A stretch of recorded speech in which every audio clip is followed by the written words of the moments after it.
27 ফেব্রুয়ারি তৃণমূল কংগ্রেসের রাজ্য স্তরের বৈঠক নেতাজি ইন্ডোরে সেই বৈঠক শুরু হবে সকাল 11টায়। কথা বলবো, আমাদের সঙ্গে রয়েছেন আমাদের প্রতিনিধি আশাবুল হোসেন। আশাবুল, মমতা বন্দ্যোপাধ্যায়, অভিষেক বন্দ্যোপাধ্যায় তো থাকবেনই, আর কারা কারা থাকছেন? দেখো পাপিয়া, প্রথমেই বলি যে এই বৈঠকটা খুবই রাজনৈতিক দিক থেকে গুরুত্বপূর্ণ।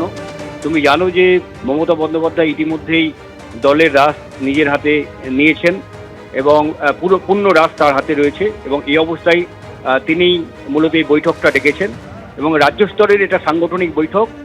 এই বৈঠকে সর্বস্তরের তৃণমূলের যে প্রতিনিধিরা তারা উপস্থিত থাকবেন, সাংসদরা থাকবেন, বিধায়করা থাকবেন, সমস্ত জেলা সংগঠনের সভাপতিরা থাকবেন, শাখা সংগঠনের প্রধানরা থাকবেন, কাউন্সিলররা থাকবেন, জেলা পরিষদের সভাধিপতি থেকে জেলা পরিষদের নির্বাচিত সদস্য, পঞ্চায়েতের নির্বাচিত প্রতিনিধিরা উপস্থিত থাকবেন।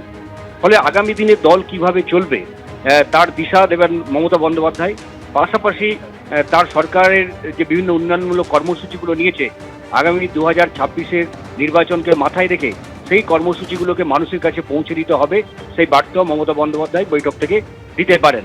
এবং ইতিমধ্যেই তুমি জানো যে বিধানসভায় দলীয় বিধায়কদের নিয়ে দুটি বৈঠক করেছেন মমতা বন্দ্যোপাধ্যায়, এবং যে দলের যে জাতীয় কর্মসমিতির বৈঠক, সেই বৈঠক থেকে সাংগঠনিক ক্ষেত্রে কিছু রদবদল, একাধিক শৃঙ্খলা রক্ষা কমিটি তৈরি করে দিয়েছেন তিনি। এবার দলের ছাত্র সংগঠন এবং যুব সংগঠনে রদবদলের সম্ভাবনা রয়েছে। পাশাপাশি ব্লক স্তরে ব্লক সভাপতি কিছু রদবদলের সম্ভাবনা রয়েছে, এবং ইতিমধ্যেই বিভিন্ন অঞ্চল কমিটির জন্য বিধায়কদের কাছে 3টে করে নাম দেওয়ার নির্দেশ দিয়েছিলেন মমতা বন্দ্যোপাধ্যায়। সেই মতো সেই নামগুলো ইতিমধ্যে অরূপ বিশ্বাসের কাছে পৌঁছে গেছে। ফলে এই নিচু স্তরে বেশ কিছু পরিবর্তন হবে। সব মিলিয়ে সাংগঠনিক ক্ষেত্রে একটা বড় ধরনের রদবদল করে মমতা বন্দ্যোপাধ্যায় তিনি 2026-এর নির্বাচনকে পাখির চোখ করে দলীয় কর্মীদের তিনি আসরে নামাতে চাইছেন, এবং সেটা মাথায় রেখেই এই সাংগঠনিক বৈঠক বৃহস্পতিবার অর্থাৎ 27 তারিখ নেতাজি ইন্ডোরে বেলা 11টায় হচ্ছে, এবং বৈঠকে অভিষেক বন্দ্যোপাধ্যায় তিনি উপস্থিত থাকবেন। ধন্যবাদ তোমায়।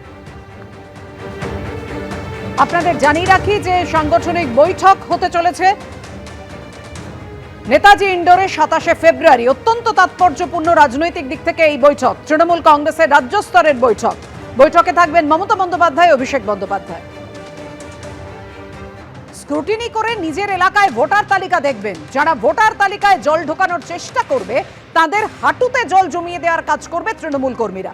সরকারি কর্মচারীরা জড়িত থাকলে বাড়ির বাইরে বেরোলে সূর্যের মুখ দেখতে পারবেন না।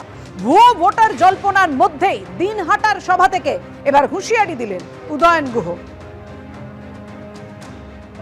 স্ক্রুটিনি করে দেখবেন, নিজের এলাকার ভোটার তালিকা দেখবেন। যদি এই রকম কোনো কিছু পাওয়া যায় তাহলে আমার ওই পুরনো কথা আমি আবার বলি, এতে আমার বিন্দু মাত্র লজ্জা নেই। যারা এই ভোটার তালিকায় জল ঢোকাবার চেষ্টা করবে তাদের হাঁটুতে জল জমিয়ে দেওয়ার কাজ তৃণমূলের কর্মীদের করতে হবে। আর এই চক্রান্তের সাথে শুনছি নাকি কোনো সরকারি আধিকারিকরাও জড়িত থাকে। তাদেরকে বলি, কান খুলে শুনে রাখুন, যদি আমাদের জেলায়, আমাদের রাজ্যে এইরকম ভোটার তালিকা তৈরি করবার চেষ্টা করেন তাহলে ওই ঘরের মধ্যেই থাকতে হবে, বাইরে বেরিয়ে সূর্যের মুখ দেখতে পারবেন না। সূর্যের মুখ দেখা বন্ধ করে দেবো আমরা। উদয়ন গুহ যখন এই কথা বলছেন তখন পাল্টা আক্রমণ করেছেন সুকান্ত মজুমদার। ভুয়ো ভোটার নিয়ে অভিযোগ তো এতদিন বিজেপিই করেছে, মুখ্যমন্ত্রী অন্যের ঘাড়ে দোষ চাপানোর চেষ্টা করছে বলছেন সুকান্ত মজুমদার। দেখুন, আমরা ভুতুড়ে ভোটারের অভিযোগ এতদিন করেছি, এবং বাংলাদেশ থেকে মুসলিমদেরকে ভারতবর্ষের বিভিন্ন জায়গায় নাগরিকত্ব পাইয়ে দিয়ে ভোটার লিস্টে নাম তুলে দেওয়ার বহু ভুড়ি উদাহরণ পশ্চিমবঙ্গে আছে। মুখ্যমন্ত্রী অন্যের ঘাড়ে দোষ চাপিয়ে, অর্থাৎ যখন হয় যে পকেটমার যখন ধরা পড়ে যায়, পকেটমারের সঙ্গী সাথীরা পকেটমার বলতে বলতে মারতে নিয়ে পালিয়ে যায়। তো মুখ্যমন্ত্রী যেহেতু নিজে নাম ঢুকিয়েছেন এইভাবে, সেই জন্য উনি এই কথাটা বলে ঘেঁটে দেওয়ার চেষ্টা করছেন।